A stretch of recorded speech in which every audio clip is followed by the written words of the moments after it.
Assalamualaikum warahmatullahi wabarakatuh. Perkenalkan, ayah dan bunda, saya adalah Dr. Ulfa Putri Azizah. Saya adalah peserta program pendidikan dokter spesialis di Departemen Ilmu Kesehatan Fakultas Kedokteran Universitas Indonesia.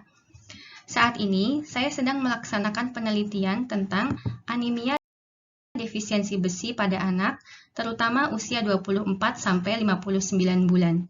Nah, pada kesempatan kali ini saya akan sedikit menjelaskan mengenai penelitian saya dan juga mengenai anemia defisiensi besi itu sendiri.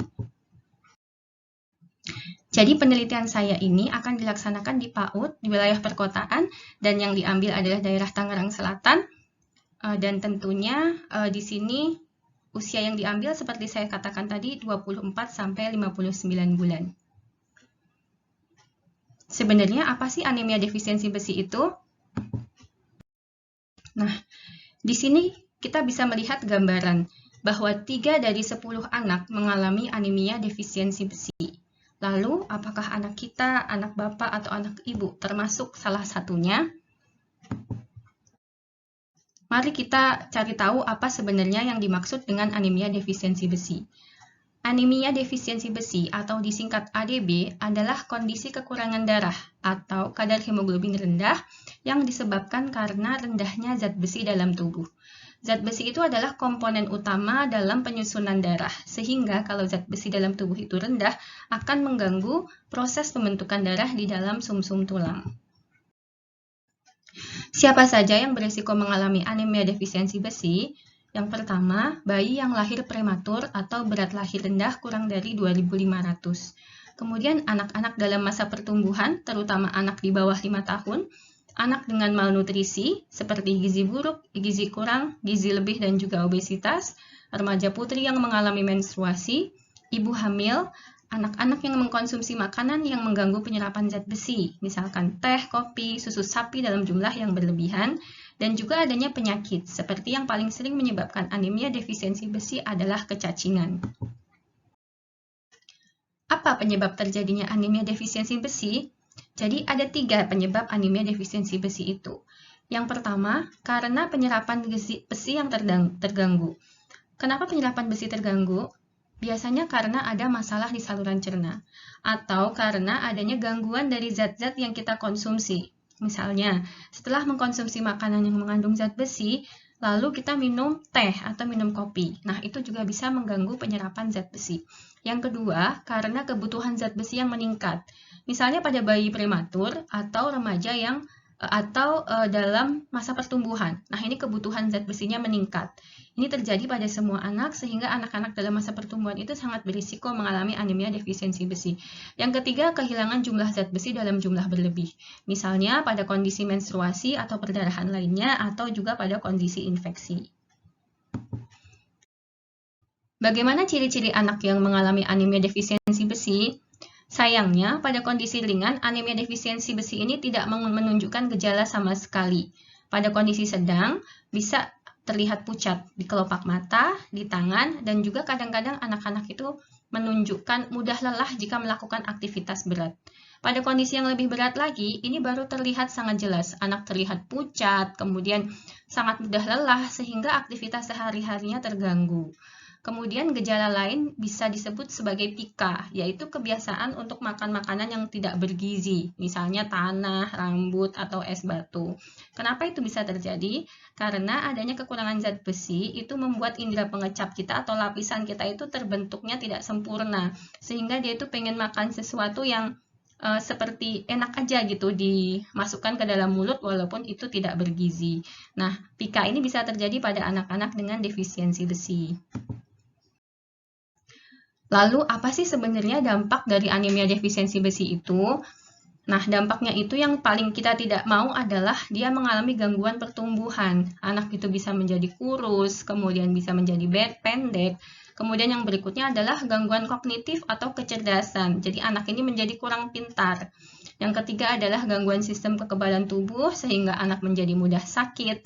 Gangguan konsentrasi ya, dan yang paling kita takutkan adalah akhirnya anak-anak ini mengalami gangguan prestasi sekolah dan pada usia yang lebih besar akan mengganggu produktivitas kerjanya. Lalu, bagaimana cara mendiagnosis atau mengetahui bahwa anak kita ini anemia defisiensi besi atau tidak? Yang pertama adalah dengan melakukan wawancara. Dengan wawancara ini kita mencari tahu anak ini ada faktor resiko atau tidak. Dia dulu lahirnya cukup bulan atau tidak. Makanannya selama ini apakah cukup zat besi atau tidak. Apakah anak-anak ini suka mengkonsumsi teh, kopi yang bisa mengganggu penyerapan zat besi, atau mungkin ada faktor resiko penyakit lainnya.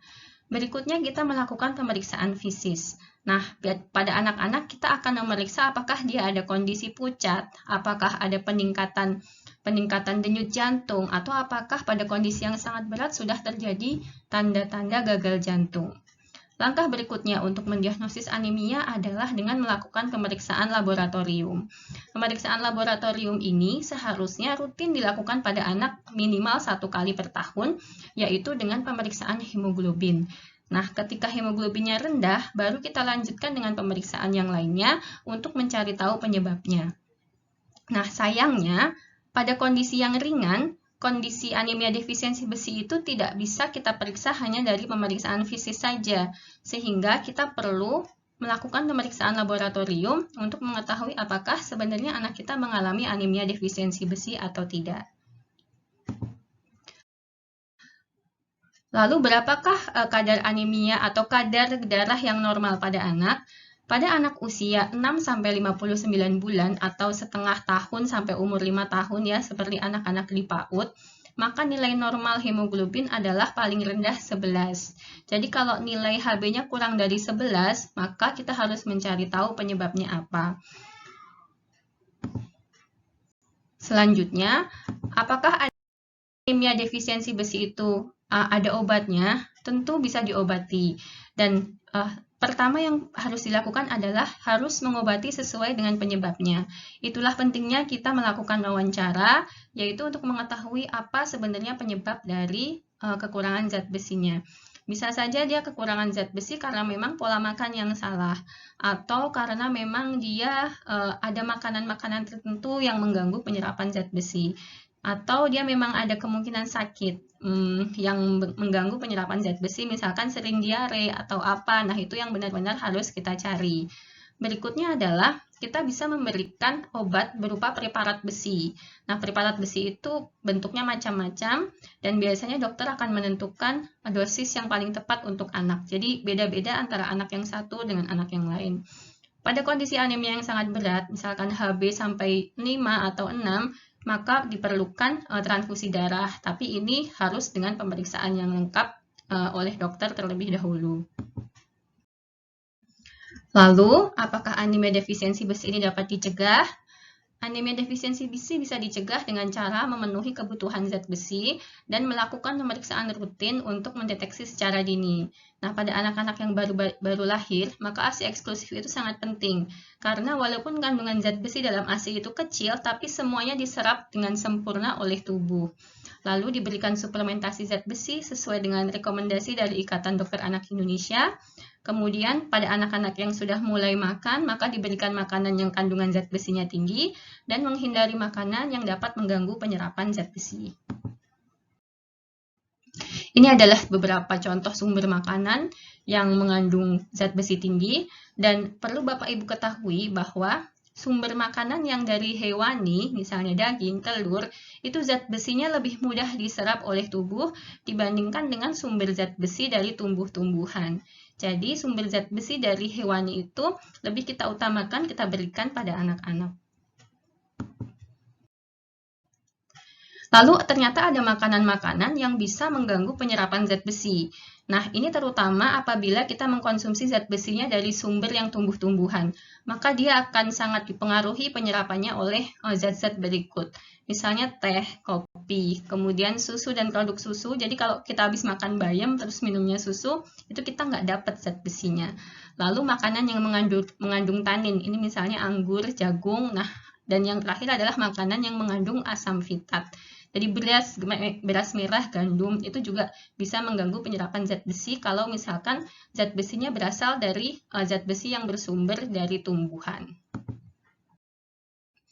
Ini adalah rekomendasi Ikatan Dokter Anak untuk anemia defisiensi besi. Jadi suplemen zat besi itu harus diberikan pada semua anak dengan prioritas usia terutama usia 0 sampai 2 tahun. Dosis dan lama suplementasinya disesuaikan dengan usia. Lalu saat ini belum diperlukan screening defisiensi besi secara massal, tetapi perlu dilakukan pemeriksaan kadar hemoglobin yang dilakukan mulai usia 2 tahun dan selanjutnya setiap tahun sampai usia remaja. Bila hasil pemeriksaan ditemukan anemia, dicari penyebab dan bila perlu dirujuk. Nah, pemerintah harus membuat kebijakan mengenai penyediaan preparat besi dan alat laboratorium untuk pemeriksaan zat besi. Nah, demikianlah ayah bunda mengenai anemia defisiensi besi dan rencana penelitian mengenai anemia defisiensi besi tersebut. Mengapa penelitian ini penting? Karena sampai saat ini ternyata screening atau penapisan untuk anemia defisiensi besi itu belum menjadi program rutin dari pemerintah, terutama untuk anak-anak. Sehingga kita masih belum tahu apakah anak-anak kita itu mengalami anemia defisiensi besi atau tidak. Salah satu tujuan dari penelitian ini adalah untuk mencari tahu seberapa besar sebenarnya masalah anemia defisiensi besi pada anak usia 2-4 tahun. Ketika sudah terdeteksi, maka kita lakukan pengobatan sesuai dengan hasil pemeriksaan yang sudah dilakukan. Sekian yang dapat saya sampaikan. Semoga ada manfaatnya. Terima kasih atas perhatiannya. Bila ada kekurangan saya mohon maaf. Wabillahi taufiq wal hidayah. Wassalamualaikum warahmatullahi wabarakatuh.